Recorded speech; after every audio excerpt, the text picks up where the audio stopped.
¿Están conectados de vuelta? ¿Están todos? ¿Sí?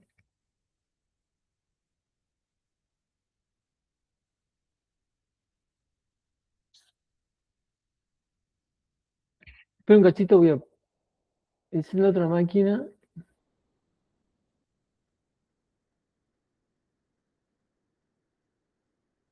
¿Alguna consulta sobre los contactores radiotérmicos? ¿Quedó claro?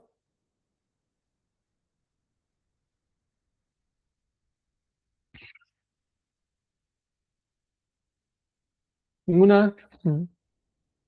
¿Dónde está?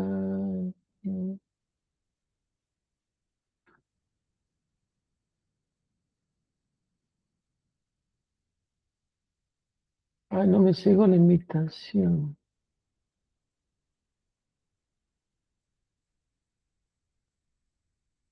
Bueno, los guardamotores. Los guardamotores son dispositivos termomagnéticos similares a las técnicas, con la diferencia de tener un poder de corte muy elevado y una regulación del bimetálico para proteger los motores, de tal forma de poder regular su intensidad a la corriente nominal del motor. Se utiliza como elemento de seccionamiento, protección contra cortocircuito y protección contra sobrecargas, son tres elementos que se utilizan como elementos básicos en una salida motor. La salida motor se refiere a una alimentación con circuitos de comando de un motor. ¿Sí? Salida de motores sería todo el circuito de comandos de este motor. Y allí en ese comando incluye el seccionamiento. El guardamotor es un dispositivo que tiene seccionamiento al igual que una térmica. Una protección por cortocircuito, porque tiene una bobina en su interior que dispara ante una corriente de cortocircuito. Una protección por sobrecarga, porque tiene un bimetálico que es regulable y que protege la corriente nominal del motor que está alimentando. A este elemento le adicionamos la conmutación, que es brindada mediante un contactor. Y por último, cerrándose el circuito del arranque o salida motor, tenemos el motor propiamente dicho. Al igual que los relés térmicos, los guardamotores también vienen en clase 10, 20 y 30, o sea, vienen con la temporización, el disparo térmico, depende del tipo de carga que va a manifestarse o va a proteger. Por ejemplo, estas cargas son categoría C3, carga de motores, y en la mayoría de los casos, en todos los casos, son interruptores de tres polos, L1, L2, L3, con la posibilidad de incorporarse contactos auxiliares, así como el contactor le agregamos contactos auxiliares, al guardamotor también se le puede agregar contactos auxiliares de distintas naturalezas. Hemos visto que para el contactor era normalmente abierto, normalmente cerrado. Al contactor también se le puede incorporar un temporizador neumático para temporizar el arranque o automatizar el arranque de varios contactores o varios motores. Yo puedo poner un temporizador neumático en uno, regular en tal tiempo, de tal forma que cuando este contactor entre en funcionamiento, ese temporizador demore cierto tiempo en arrancar el próximo motor. Como por ejemplo va a ser un arranque esclavo de un motor con respecto a otro, o un arranque temporizado de uno con respecto al otro. O vienen relés temporizadores estrella-triángulo para hacer la conmutación y el arranque estrella-triángulo de motores que así lo requieren. También la categoría de servicio AC1, AC2, AC3, AC4, el AC3 es el que vamos a manejar con este tipo de contactores. Y dentro de las clases de servicio aparece una 10A con una temporización de 2 a 10 segundos, la clase 10 de 4 a 10 segundos, la clase 20 de 6 a 20 segundos y la clase 30 de 9 a 30 segundos. Y dentro de la combinación que podemos hacer entre guardamotor, contactor y relé térmico o otro tipo de arranque, puede ser variador de velocidad, arranques suaves, aparecen una determinación de tipos de coordinación entre los distintos tipos de combinación entre guardamotor, contactor, relé térmico y arrancadores electrónicos. Hay la coordinación 1, que es el arranque normal, dice que en condiciones de cortocircuito, bajo esta coordinación, El material no debe causar daño a personas e instalaciones. ¿Qué significa? Que tenemos que utilizar guardamotores para la protección termomagnética, de tal forma que si hay un disparo, no haya ningún problema de que ese disparo por cortocircuito, por ejemplo, despeje hacia el operario, hacia una persona, esquirla o algún objeto que pueda dañar a esa persona. Dice, no debe existir protección de materiales en sentido fuera del arrancador. Estamos hablando de un guardamotor, por ejemplo, ¿sí? Que está protegiendo el arranque de un motor con un contactor. Son aceptables daños en el contactor y el relé de sobrecargas. El arrancador puede quedar inoperativo, pero me garantiza con este tipo de coordinación que no haya problema externo a ese arranque. Solamente salga del servicio de arranque, puede ser que ese sistema deje de funcionar, ¿sí? Haya daño en el contactor que se puedan reparar. A eso se denomina el tipo de arranque o coordinación tipo 1.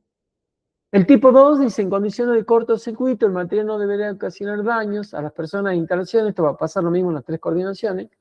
No debe existir proyección de material encendido fuera del arrancador. El arrancador se refiere a la combinación de guardamotor, contactor, relé térmico, a esas, o guardamotor, contactor y un arrancador suave, un variador de velocidad, ¿sí? Puede ser cualquier tipo de combinación. En el caso de tener relé o guardamotor, el relé de sobrecarga no deberá sufrir ningún daño, o sea, el biometálico no se echa a perder en el caso de una falla. Los contactos del contactor podrán sufrir alguna pequeña soldadura fácilmente separable, o sea, puede ser que una sobrecarga, un pequeño cortocircuito, que nos permita seguir utilizando ese tanto contactor como guardamotor, en cuyo caso no se reemplazan los componentes salvo fusibles, ¿sí? O sea, puede ser que haya fusibles que disparen, ¿no es cierto? Y protejan a todo el circuito. El resultado del interruptor o cambio de fusible es similar al caso anterior. O sea, puedo reemplazar y este tipo de coordinación sigue prestando servicio con una leve separación de contacto porque se soldaron supuestamente. O pues directamente disparó y yo lo puedo utilizar nuevamente. Y la coordinación total dice que con condiciones de cortocircuito, el material no debe causar daño a personas e instalaciones. Fíjese que pasa lo mismo para otras dos coordinaciones. No debe existir proyección de material encendido fuera del arrancador. La misma para tres coordinaciones. Según la norma IEC 6947-6-6, en caso de cortocircuito, ningún daño ni riesgo de soldadura es aceptable sobre los aparatos que componen la salida. Eso significa sobredimensionar tanto el contactor como la protección térmica o guardamotor que se encuentra agua arriba. Esta norma valida el concepto de continuidad de servicio minimizando el tiempo de mantenimiento. La idea es que con coordinación total, si hay un problema de cortocircuito sobrecarga, yo repongo el guardamotor y el servicio sigue prestando. O sea, despejo la falla y puedo conectar nuevamente la carga. Bajo esta característica de coordinación, los fabricantes brindan distintos tipos de combinación entre los arranques que pueden brindar, cambiando el calibre de los contactores y guardamotores o incorporando guardamotores magnéticos con relé térmicos y contactores, quizás de una potencia mayor. A medida que aumento la coordinación, esa combinación se hace más cara. Es importante tener en cuenta entonces cuando estos títulos se los nombro porque muchas veces cuando se solicita construir un CCM, el cliente le puede pedir que la coordinación de los arranques sea tipo 1 o sea tipo 2 o sea coordinación total. Si piden coordinación total, tengo que ir al oferente, al fabricante con el que voy a trabajar, si es Schneider, Albedo o Siemens, y buscar en una tabla que ellos brindan cuál es la combinación de elementos para cierto motor que me garantiza coordinación total, o coordinación tipo 2 o coordinación tipo 1. Tipo 1 es la básica, es guardamotor, contactor, o guardamotor, contactor y relé térmico, de un calibre justo a la corriente nominal de ese motor. La coordinación 2 puede ser solo dimensionar el contactor y colocar un guardamotor con un poder de corte elevado, más que el tradicional, pero con la regulación precisa del motor. Y la coordinación total, por lo general, son combinaciones con arranques electrónicos, ¿sí? Y contactores de una potencia mayor que la potencia nominal de la carga. Con eso garantizo que el funcionamiento sea una coordinación total. ¿Quiénes piden este tipo de coordinación total, por ejemplo? Las empresas distribuidoras de agua que tienen pozos de bombeo. Ellos deben garantizar que cualquier falla que ocurra en el pozo se pueda reponer en servicio nuevamente fácilmente. Por lo tanto, en bombas, en tableros de bombas de arranque muy importante, se utiliza coordinación total para garantizar que ante una falla, va el técnico, despeja la falla, puede poner en servicio fácilmente ese arranque.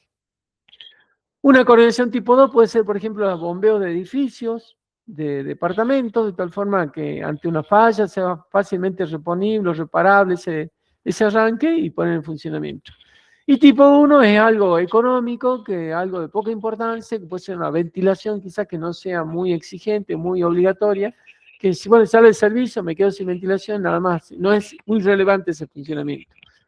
Pero la coordinación va a depender del tipo de alta sensibilidad o no que tenga esa carga a maniobrar. Y como le digo, estas combinaciones me las brindan los fabricantes. La combinación de elementos para lograr un tipo de coordinación o la otra es una oferta que me da el fabricante.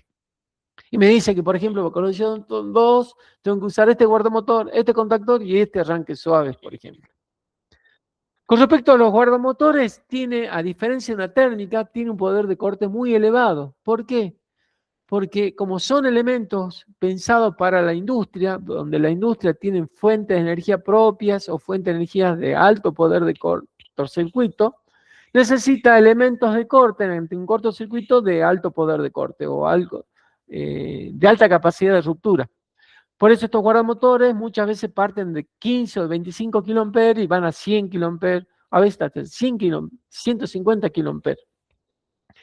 El funcionamiento es, como le dije, igual que una termomagnética, nada más que el relé térmico tiene una regulación similar al relé térmico, ¿sí? Esto acá tenemos, no se ve muy bien, ya muestro una imagen un poquito más clarita. Y la curva de disparo es una curva, no es igual que la térmica, no hay curva C, B o D, sino que tiene una parte bimetálica que es regulable, que tenga un rango mínimo, un rango máximo. Para clase de servicio va a tener una respuesta en el tiempo de esa regulación, ¿no es cierto?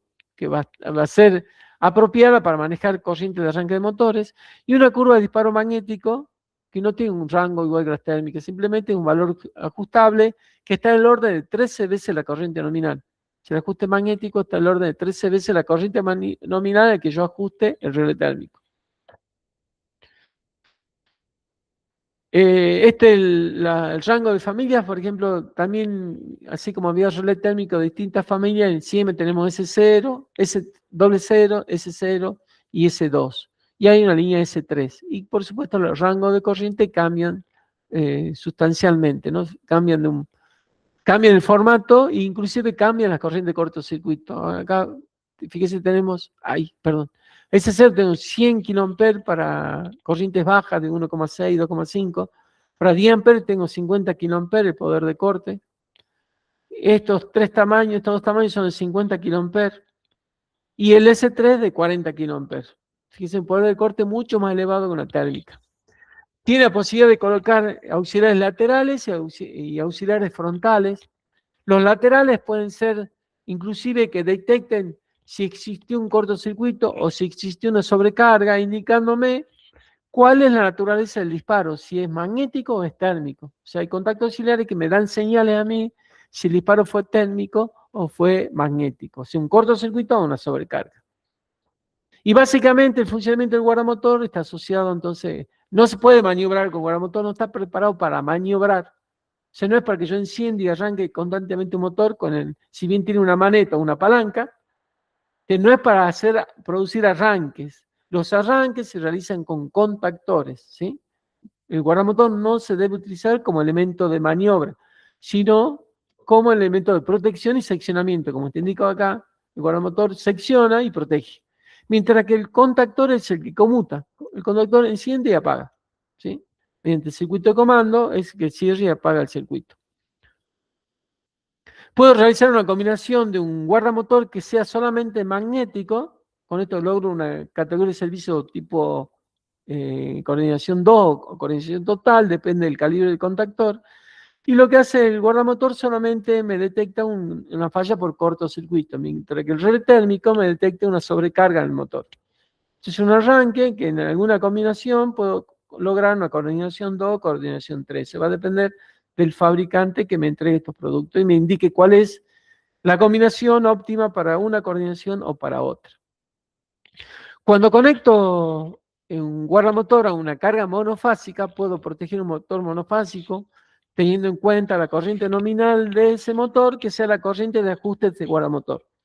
Y la situación es que yo tengo que lograr que los tres bimetálicos trabajen a la corriente nominal. La primera es haciendo, acá no secciona el neutro, no es la más conveniente, pero es una forma posible de conectarla, donde el neutro pasa derecho y yo las fases la hago pasar por los tres bimetálicos, de tal forma que los tres bimetálicos van a estar viendo el mismo nivel de corriente. ¿Se acuerdan que el guardamotor salta también por una corriente diferencial? Cuando hay diferencia de corriente entre las fases, el guardamotor trabaja. Entonces yo tengo que lograr que la corriente sea la misma en las tres fases. Entonces, o hago esta conexión, o lo más lógico es hacer esta otra. Ingresar el neutro en un polo, ¿sí? Y en la fase, ingresar por este polo, sacarlo de ese polo, ingresar al siguiente, y del siguiente salir a la carga. De esa forma logro que en los tres bimetálicos circule la misma corriente. Esa es la forma de conectar un guardamotor en carga monofásica. Hay también guardamotores con el formato de caja moldeada. Esa caja moldeada tiene una bobina de disparo que se denomina en Schneider del modelo MA, que está preparado para manejar cargas de motores, ¿sí? Que es distinto a la curva de disparo de una bobina normal de interruptor automático. La ventaja de estos automáticos, como ya lo vimos, es el tipo de apertura doble de contactos. Con eso lo que hace es dividir el arco de disparo en dos cámaras. Con eso aumenta el poder de corte de estos interruptores. Y aumenta inclusive la velocidad, porque también recuerden que ese mecanismo interno levanta la presión. Esa presión hace que colabore con la rotación del contacto y abre el arco mucho más rápido. Que este símbolo que ya lo vimos cuando vimos compactos, que este sistema neumático hace que aumente la velocidad de disparo, de apertura y rotura del arco ese que se produce bajando la corriente inicial, perdón, la corriente de cortocircuito. Con eso se dice que estos interruptores son limitadores, porque al abrir el arco más rápido, la energía que deja pasar es de menos tiempo, por lo tanto la energía total que deja pasar es mucho menor. Dentro de NEDE tenemos la línea GB7, hoy en día se denomina GB3, para corriente hasta 220 amperes, desde 40 a 220 amperes, y la línea GB2, que varía la extensión LE, P o ME, que depende del poder de corte y el rango de disparo de los guardamotores. Estos guardamotores vienen a palanca o vienen rotativos, distintos modelos. Acá vemos a palanca, a rotativo. La diferencia está en que lo que son rotativos tiene un punto medio en el que me indica que disparó por una sobrecarga y se pone en una posición. Aparte en los dos modelos puedo hacer enclavamientos, pero el que es rotativo tiene un poder de corte más elevado que esa palanca. Tiene más prestación, inclusive a este rotativo yo le puedo adicionar un bracito y extender el comando a la puerta de un tablero, de tal forma que puedo maniobrar el guardamotor desde afuera del tablero eléctrico sin tener necesidad de ingresar dentro del tablero para hacer la maniobra. Las distintas combinaciones de accesorios, fíjense, tengo GBAX, una bobina, si no me equivoco, esta es de apertura, esta es GBAU, si no me equivoco, el sensor de neutro, o de tensión, no me acuerdo bien, distintos modelos de contactos auxiliares. Estos son NA-NC, un NA-NC. Algunos de ellos indican el disparo magnético, otro el disparo técnico, la combinación de ambos. Así como hay laterales, también hay frontales. Tenemos tres modelos de contactos auxiliares frontales que ingresan en el frente hay una ventanita que se abre y se ingresa en el contacto auxiliar. Y hay la posibilidad de colocar peines con borne de conexión. Hay peines que me pueden permitir conectar hasta 5 guardamotores con una sola alimentación. Y tiene bornes de conexión y un peine de conexión que no está en el gráfico, pero no está dibujado por ahí. No me acuerdo, está próxima. No está. Y a la par tenemos los contactores para hacer una comparación. Fíjense la variedad también que tengo de accesorios: lateral izquierdo, lateral derecho, frontal de un contacto, de dos contactos, de 4 contactos, elementos neumáticos, temporizadores neumáticos, distintos tipos, distintos rangos de tiempos. Inclusive hay uno que es una estrella triángulo, que me permite hacer una combinación entre 3 contactores para hacer un arranque estrella triángulo. También es un tipo de arranque que veremos cuando veamos salida de motores, las distintas variedades de conexiones de salida de motor. Acá están fíjense, los auxiliares de los contactores. Hay señales de defecto, auxiliar, interacción frontal, disparo de mínima tensión, disparo de emisión de tensión. Y luego, accesorio de conexión, tengo aditivo limitador de corriente, barra tripolar de conexión para 2 guardamotores, 3 guardamotores, 4 o 5 guardamotores, como un peine de conexión, y los bloques de alimentación inferior, superior, y puente adaptador también para ellos. Acá tenemos los bloques temporizadores al trabajo, NANC, de distintos tiempos: 3 segundos, 30, 130 segundos, el estrella triángulo, y temporizador de reposo de 3, 30, 130 segundos. Contactos auxiliares para hacer todo tipo de combinaciones con los circuitos de comandos. Y ya cerrando ya el tema de guardamotores, este es una forma correcta de armar un tablero de arranque para un usuario de A1. ¿Sí? Fíjese que tengo acá un guardamotor, un contactor y un relé térmico. Supuestamente un guardamotor magnético, un contactor con su contacto auxiliar y un relé térmico. ¿Qué debo tener cuidado cuando armo este tipo de tablero eléctrico? Garantizar la aislación de las partes con tensión para que el operador, que es un operador de A1, no tome contacto con la parte de los bornes del relé térmico, del guardamotor, ni del contactor, ni tampoco del circuito de comandos. De esta forma yo evito tomar contacto con una parte con tensión. Este contrafrente me debe garantizar que sea una barrera, que me dé un cierre IP 3XD, como ya vimos en el tablero eléctrico, para evitar tomar contacto con la parte interior. Ahora, con respecto al envolvente, podría ser metálica si agua arriba tengo un diferencial, o podría ser plástica si no hay un diferencial de agua arriba y yo a la par del guardamotor coloco un interruptor diferencial, ¿no es cierto?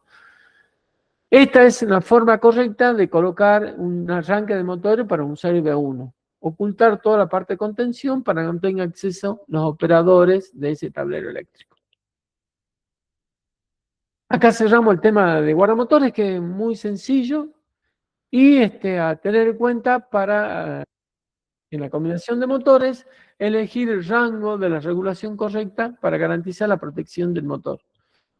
Dentro de la regulación, como vimos acá, cuando yo elijo un motor, lo que tengo que tener certeza es cuál es la corriente que indica la placa del motor. Es el valor que vale. No me sirve que me den como dato la información, la potencia del motor, si no tengo certeza de cuál es el factor de potencia y cuál es el rendimiento del motor. Porque la corriente nominal del motor depende del factor de potencia y depende del rendimiento del motor. Y también, muchas veces depende del factor de carga. O sea, si yo lo estoy cargando al 100%, al 50%, o a qué valor del porcentaje de la potencia total estoy cargando mecánicamente el motor. Porque el coseno phi varía también según el grado de utilización del motor. Para grado de utilización muy bajo, o sea, si yo tengo un motor de 1 HP y le pongo una carga de medio HP, el factor de potencia no es el mismo que si estoy cargando el motor a 1 HP, a la potencia total. Eso también es importante tener en cuenta en cuanto al suministro de energía que debe entregarse a ese motor. ¿Alguna consultita sobre este tema, muchachos? Ha sido bastante sencillo. ¿Ninguna pregunta?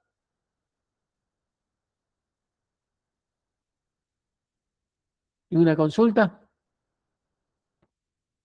Veamos un poquito lo que son los fusibles, que muchas veces se asocian también con los arranques de motores. Y específicamente, cuando tengo cargas electrónicas, algunos fabricantes, como Siemens, por ejemplo, me recomiendan que la carga electrónica se proteja con fusibles ultra rápidos. Veremos qué hay en el tema de fusibles. Pensando que los fusibles tenemos que utilizarlos en aquellos tableros donde el usuario sea en A1, o sea, personas calificadas, ¿no es cierto? No podemos utilizar para usuarios de A1.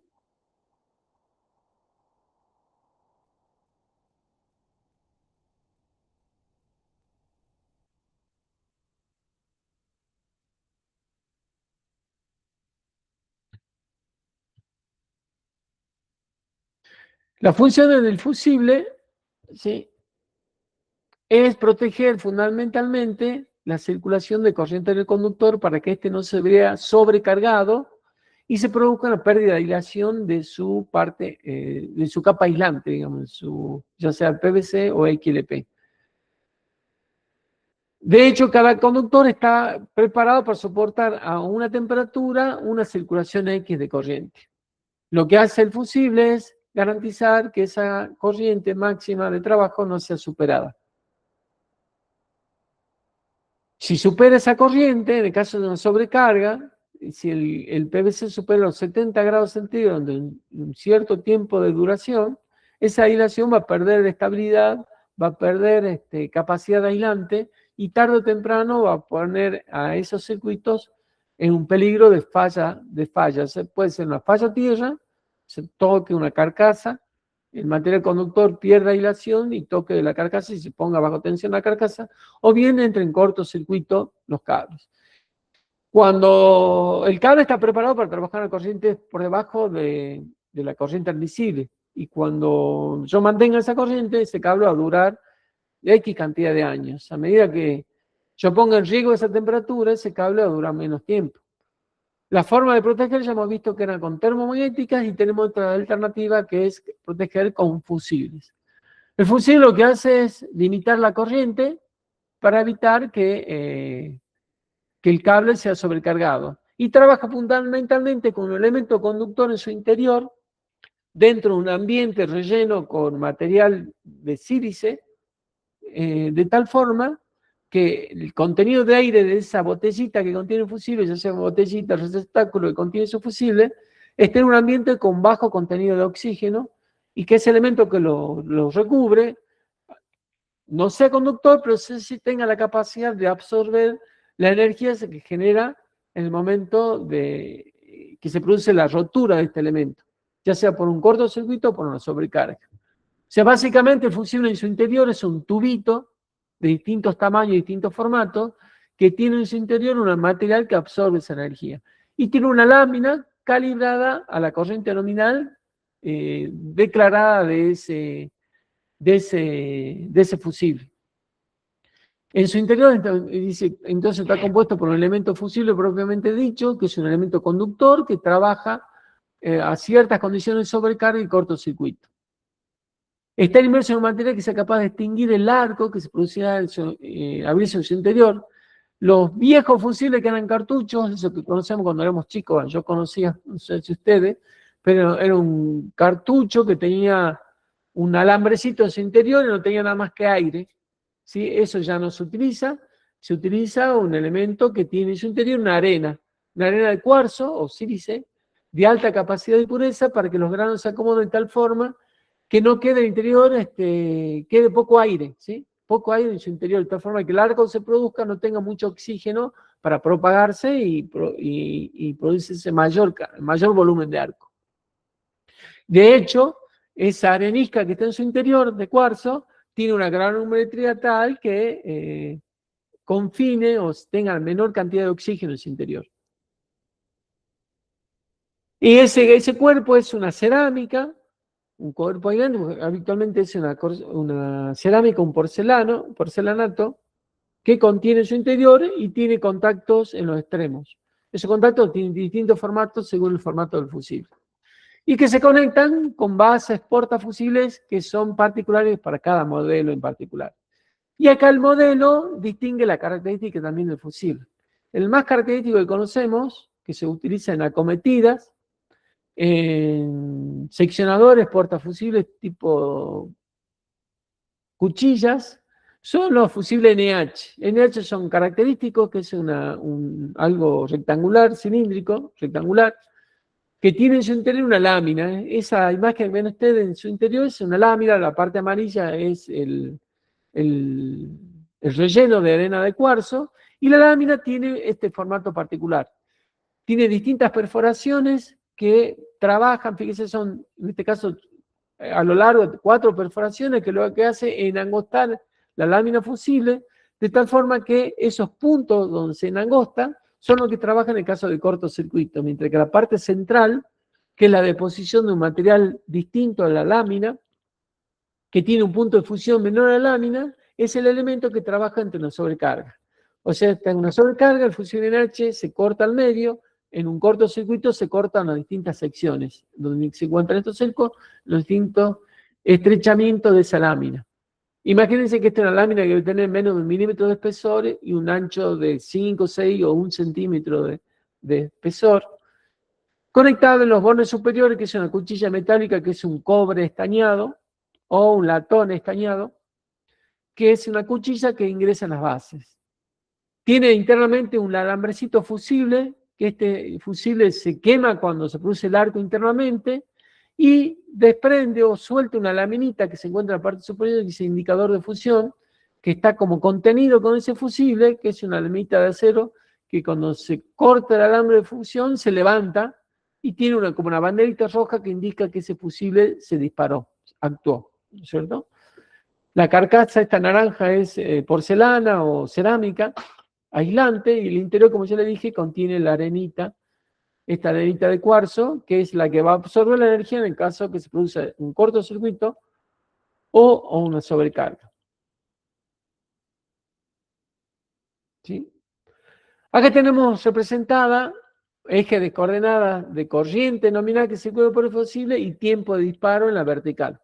Distintos tiempos de disparos o de accionamiento o de funcionamiento de ese fusible, y en horizontal las distintas corrientes a las que se ha sometido el fusible. Acá vemos las estricciones, que son las partes que van a actuar ante un cortocircuito, y la estricción central, que es la que trabaja cuando hay una sobrecarga. Las estricciones que se ven en la parte superior e inferior son estrechamiento de la lámina, para que al momento de un cortocircuito elevado, ese cortocircuito se divide en este caso, como vemos, en 8 cortocircuitos menores. Y la energía que se disipa es menor que si fuera un solo arco, en un solo punto del arco. Mientras la parte central es una deposición de un material distinto, un punto de fusión distinto a la lámina, para que se produzca allí la sobrecarga. El accionamiento de la lámina, a la izquierda, la curva representativa del fusible es mediante la parte interna, es por una sobrecarga que está entre la corriente nominal del fusible y de 4 a 8 veces la corriente nominal. En ese rango de corriente sobrecarga, o sea, si hablamos de 10 amperes, de un fusible de 10 amperes, entre 40 y 80 amperes, ese fusible va a actuar abriendo o seccionándose porque actuó la parte central de esa lámina, ¿sí? La zona crítica de funcionamiento acá es el accionamiento, o sea, es el rango de este valor de corriente. Y eso va a depender del tipo de fusible. Fíjense que esta curva que está acá es parecida a la curva de resistencia o de corriente máxima que soporta un cable. La curva representativa de un cable, que también está relacionada a la corriente que circula, el tiempo que circula, podría ser una curva para estar protegido por este cable que se encuentre por debajo de la curva de... ¿se acuerdan que era una parte curva y luego una parte recta? ¿Sí? Bueno, la dije mal porque en realidad sería algo así, y una parte recta que sería la representativa de la resistencia a la temperatura de la circulación de corriente de un cable. El fusible sería esta curva, de tal forma que ante un incremento de corriente, ¿sí?, ese fusible tendría que actuar. En este caso, el fusible no va a actuar. Entonces, la curva del cable en realidad debe estar por arriba del fusible que ponemos para protegerlo. Si este es el cable, ¿sí?, y estos son los valores de corriente y tiempo que dura ese cable en llegar a la temperatura máxima de trabajo, si yo pongo un fusible que se encuentre por debajo de esa curva, ante esa corriente de curva, en este caso, dispararía el fusible.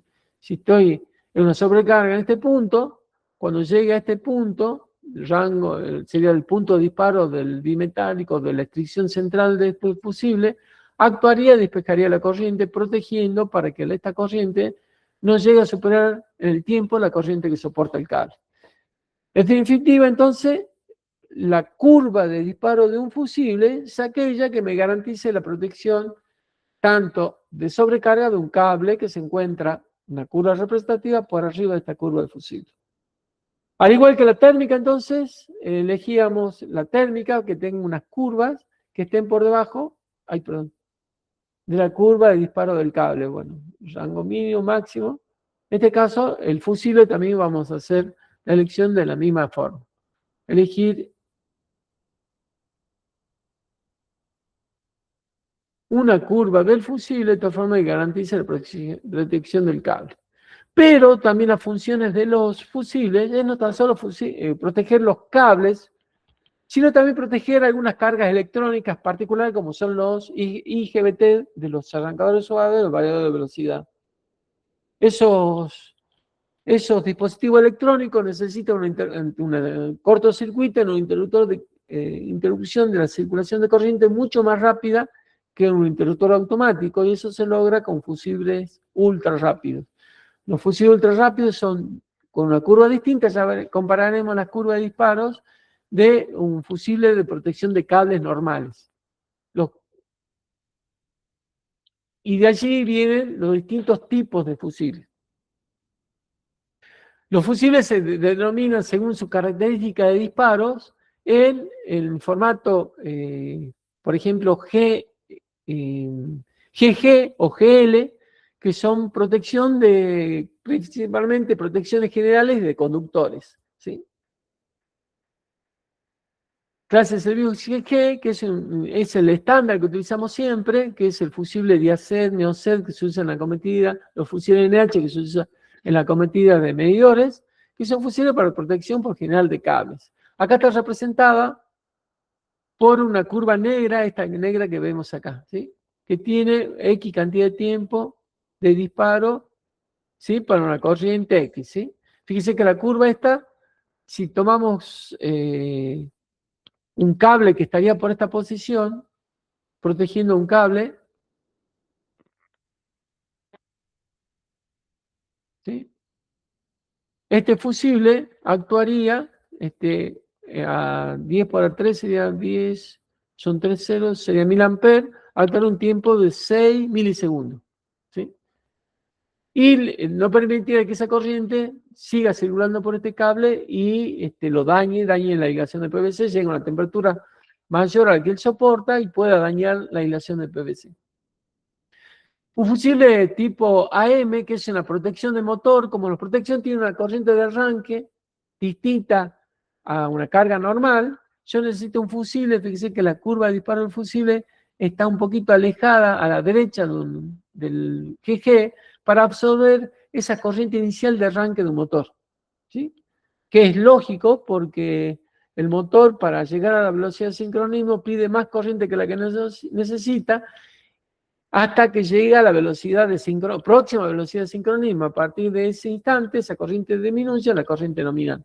Por lo tanto, ese tipo de fusible, fíjese, es distinto al fusible normal para proteger cables.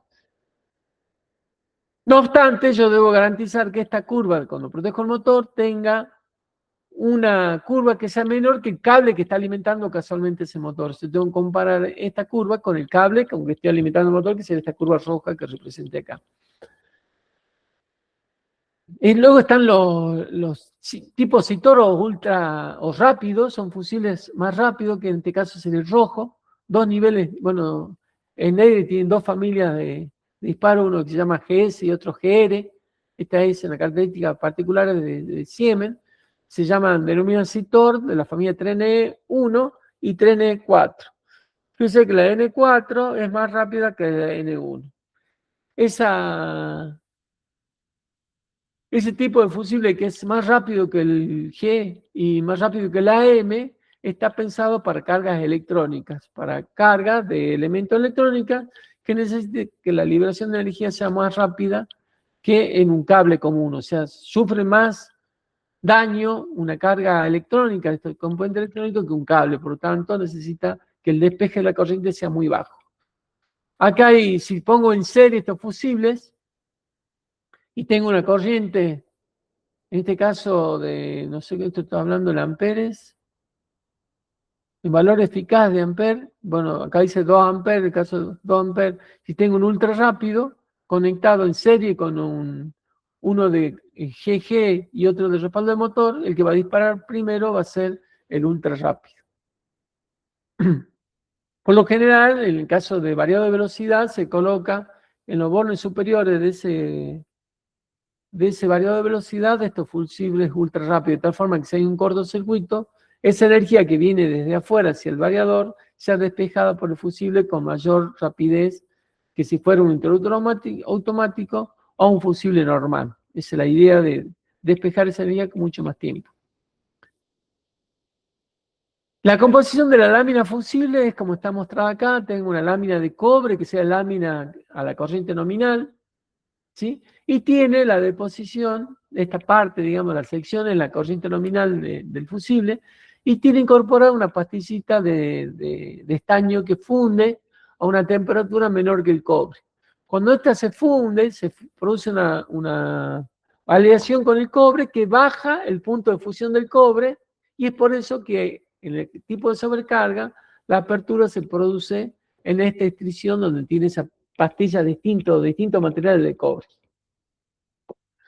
Acá se muestra el proceso de fundición en caso de una sobrecarga. ¿Sí? Fíjese que el proceso de fusión del estaño a temperatura menor del cobre, o sea, ¿qué sucede? Si hay una sobrecarga, esto se calienta, como esta sección es menor, esto se calienta a mayor temperatura, llega a la temperatura de fusión del estaño, cuando el estaño se funde, se alea con el cobre, baja el punto de fusión del cobre y esta interrupción se produce a los 170 grados.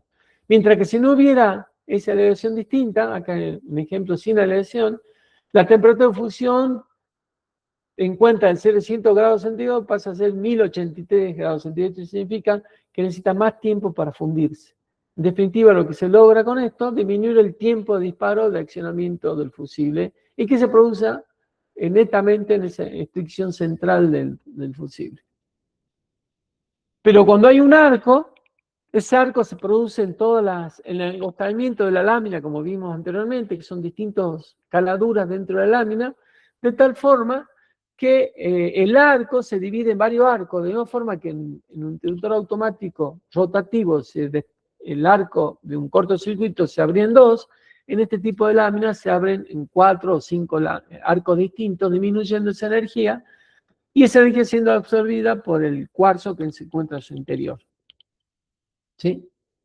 Bueno, acá está otra vez la gráfica, está más detallada y está más descrita los tipos de fusibles. Hay 2 tipos de fusibles, 2 familias, digamos.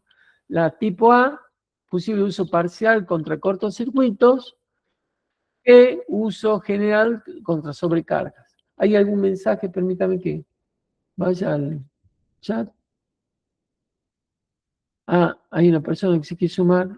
Espere. Ahí está.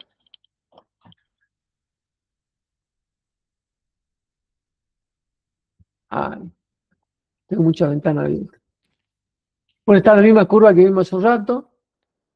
El tipo A está preparado para corriente de cortocircuito. Se acuerda que la sobrecarga de motores no es vista por este tipo de fusibles. Es por eso se llama respaldo de motor, porque son para corrientes iniciales de inserción muy elevadas. Y G son de uso general contra sobrecarga y cortocircuito. De ahí viene la combinación GG o GL, que son protección de línea y cables. El tipo AM, protección contra cortocircuito en combinación de arranque de motores, por eso se llama AM, o respaldo de protección de motores. GR o AR, protección de semiconductores. GS, combinación de protección de cables y línea con protección de semiconductores. Ahí hay una combinación de protecciones. Acá hay una notita que después para que la lean, es que hay que tener cuidado que cuando yo reemplazo un fusible, tengo que fijarme qué funciones tiene ese fusible y qué tipo de curva tiene. No es lo mismo reemplazar un fusible GR con un GG. porque si GD es para protección semiconductor, si yo pongo un GG del mismo calibre que este fusible, posiblemente no proteja adecuadamente el semiconductor y solamente esté protegiendo los cables. Entonces es importante tener certeza de reemplazar los fusibles por la corriente precisa y la curva de disparo precisa que corresponda a ese tipo de carga. Si una carga electrónica no puedo poner un GG, tiene que ser un GR, en protección de respaldo para ese tipo de carga. Esta es la ventanita que yo les mostraba, acá indica que se disparó, mientras que está baja no está disparada, acá abajo tiene una pinturita roja para alertar que eso se disparó. Hay otro que tiene una ventanita en la parte interna. Fíjense la característica de fusible de 100 amperes, un poder de corte de 120 kiloamperes, o sea, 120.000 amperes el poder de corte de este fusible. Por eso se utiliza a la salida de transformadores, donde la corriente de cortocircuito son muy elevadas.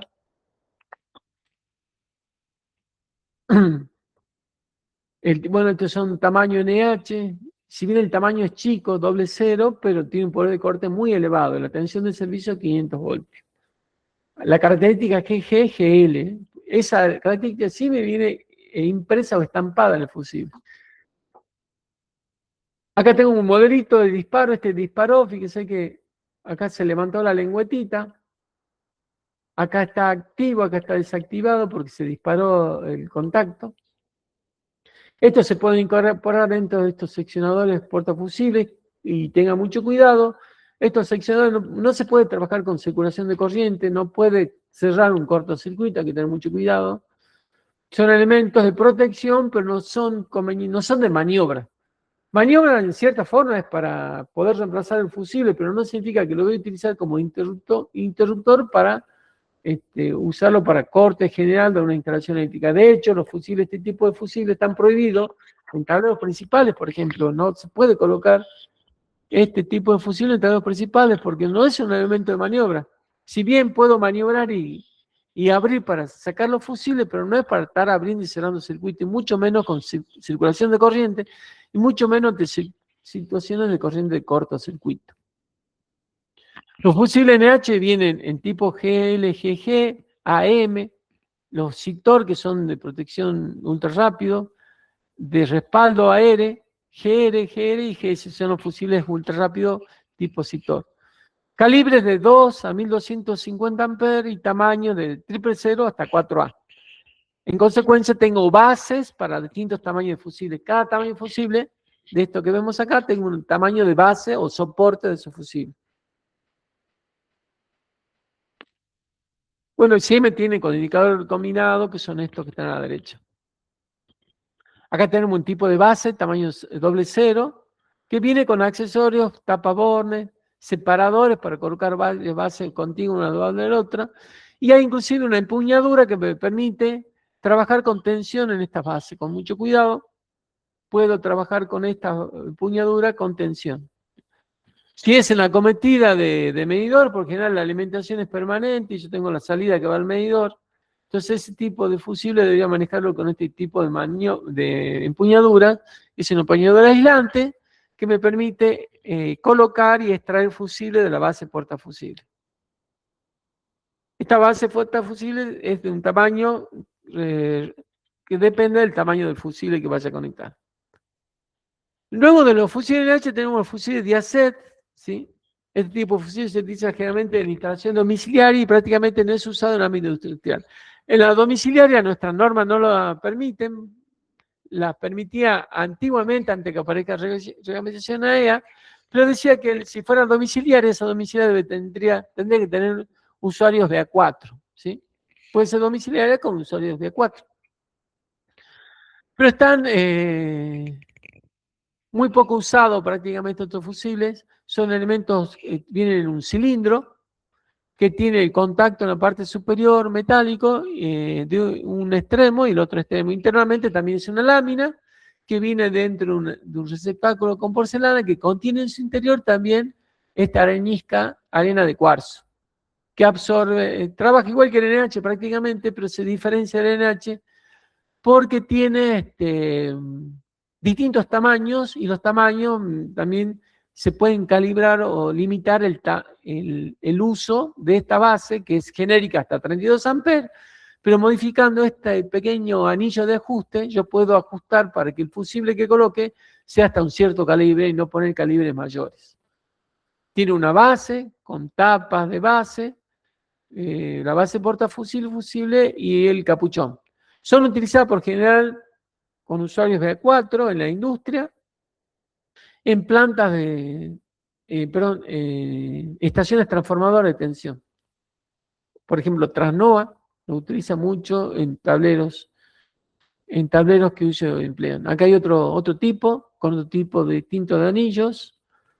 Estos son Neoset. Los Neoset son fusibles retardados, es como el tipo AM, parecido a la AM que tiene un retardo con respecto al normal, que se utiliza, por ejemplo, en la acometida de medidores. ¿Para qué? Para que en caso de una sobrecarga sea el último elemento que dispare, dejándole a la térmica tablero principal la que actúa realmente ante una sobrecarga. Esto es para evitar sacar del servicio los medidores de energía. Tenemos Diaced, Neosed con los distintos formatos que vienen. Fíjense que este viene de 2 a 200, a 100 amperes, este también 2 a 100 amperes y cambian el tamaño. Fíjense este en tamaño chico, tamaño mediano y tamaño grande. Este también tamaño chico, tamaño mediano y tamaño grande. Vienen 3 tamaños y 3 tamaños. Distintos formatos con los tamaños relativos.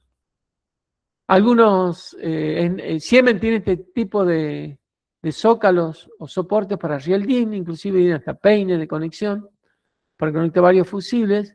Siemens es muy fanático de los fusibles y siempre ha trabajado en salida de motores con estos elementos como elemento de protección, por eso tienen tantos accesorios para su conexión.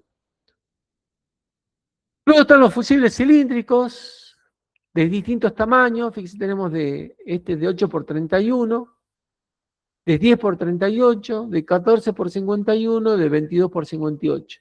Este ya está 100 amperes, este está 63 amperes, este está 32 amperes y este creo que es 25 amperes.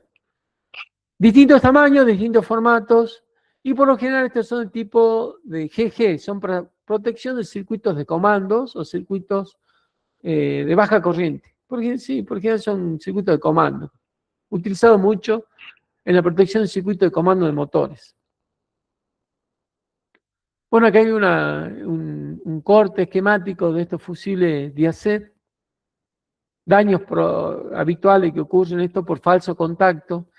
Como todo elemento eléctrico, periódicamente se debería, en caso que tengan rosca o ajuste a presión, debería verificarse ese ajuste a presión y se lo puede hacer sin intervenir directamente con una pinza que mida, perdón, con una pistola que mida temperatura.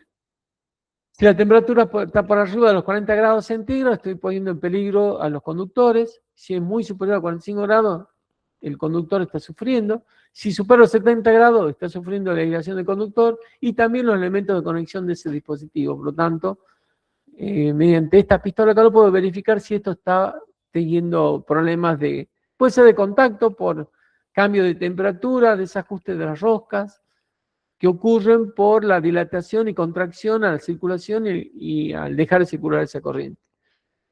Son errores habituales por falta de mantenimiento. Y fíjense, estos arcos que se producen son bastante destructivos, este tipo de elementos. Estamos hablando de elementos fusibles que colocados por lo general en circuitos de poder o corriente de cortocircuito muy elevadas, ¿sí? En la parte industrial, en la acometida se utilizaba en la acometida de medidores anteriormente, así que soportaban a veces mucha carga, mucha corriente circulando por ellos.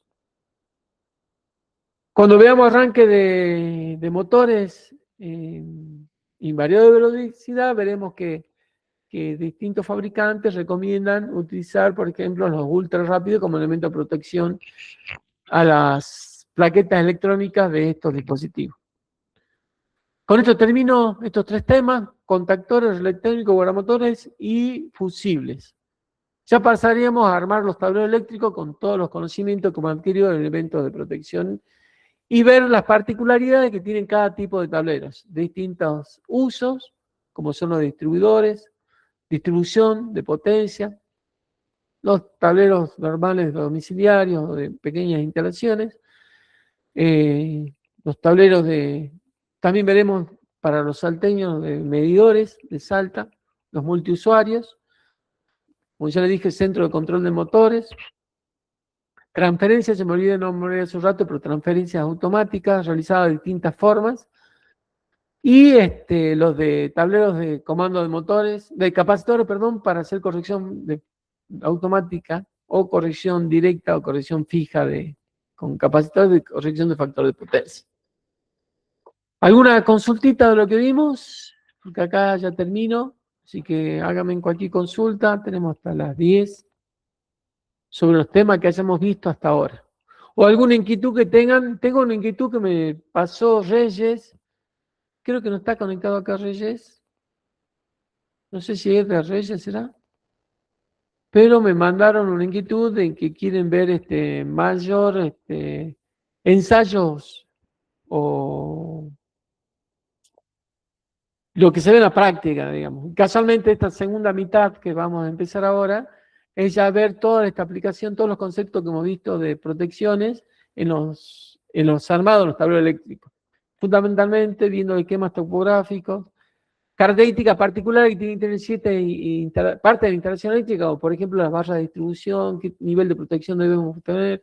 De ahí vamos a ver un capítulo que habla de la protección por contacto indirecto y por contacto directo, cómo deben armarse los tableros eléctricos para garantizar este tipo de protecciones, cómo se conectan los dispositivos de protección de sobretensiones en los tableros eléctricos, etcétera, etcétera.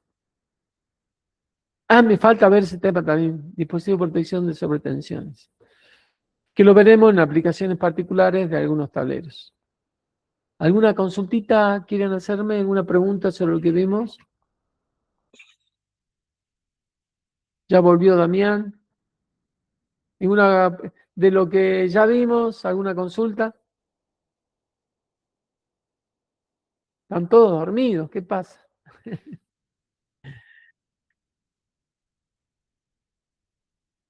En el chat no hay nada. Con respecto, bueno, aprovecho para contestar el tema de los transformadores. ¿Cómo calculo los transformadores para 24 voltios?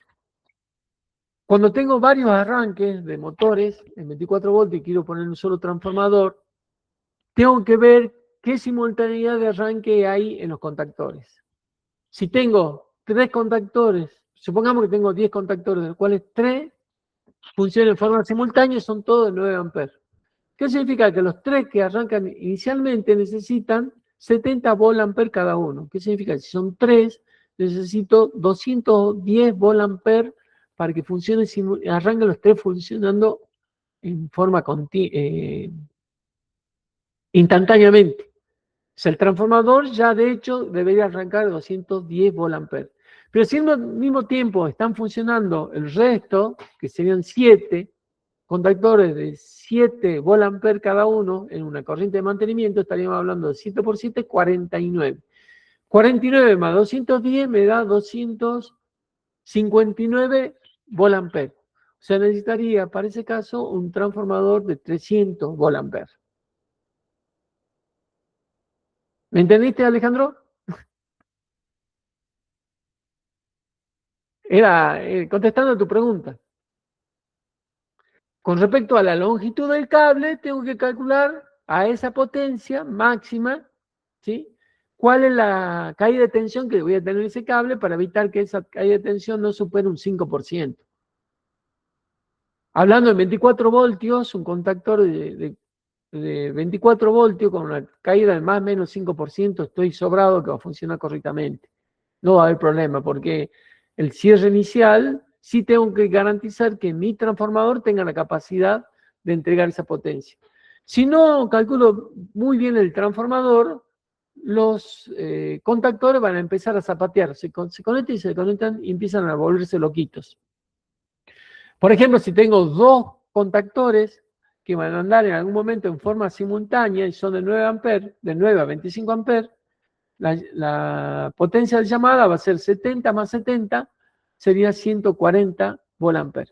¿Sí? Entonces, en ese caso tendré que poner un transformador de 150 volt-ampere. Si fueran 3 por 7, 21, 210 volt-ampere. Si son 10 y solamente 3 arrancan en forma simultánea y otros 7 en forma alternada, la peor situación es que los 3 arranquen simultáneo y estén andando los otros 7. Entonces, en ese caso, tengo 259 volt-ampere, necesitaría uno de 300 volt-ampere. Todo depende de la simultaneidad de los arranques. Eso espero que haya quedado claro. No sé, Alejandro, si estás conectado, si entendiste o no. Voy a tratar de sumárselo al apunte de arranque de motores, ese calculito, para que lo tomen en cuenta. Cuando hablemos del CCM, veremos cómo se dimensionan los cables según la potencia del CCM, cómo se calcula la corriente simultánea de motores que van a estar alimentados de un CCM con... Y va a depender de ese cable de la potencia, la diferencia de potencia de los motores. Son todos iguales, es una cosa, si hay un motor de mucha potencia con respecto al otro, se toma otras consideraciones. Eso lo veremos que entonces en el capítulo, no me acuerdo bien cuál era, 771, creo, 21, 20, no me acuerdo cuánto de Schneider, habla de la selección de los cables según la alimentación de motores en un centro de control de motores. También aplicaremos eso cuando veamos centro de control de motores. De tal forma que vamos a ir viéndolo, las consideraciones de cada tipo y cómo se arma cada tipo de tableros. ¿Alguna consultita? ¿Ninguna?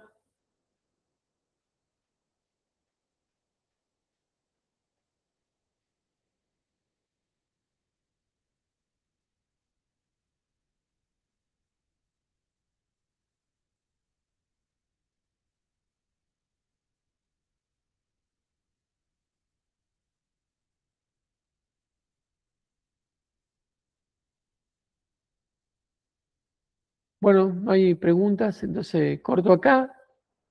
Continuamos el próximo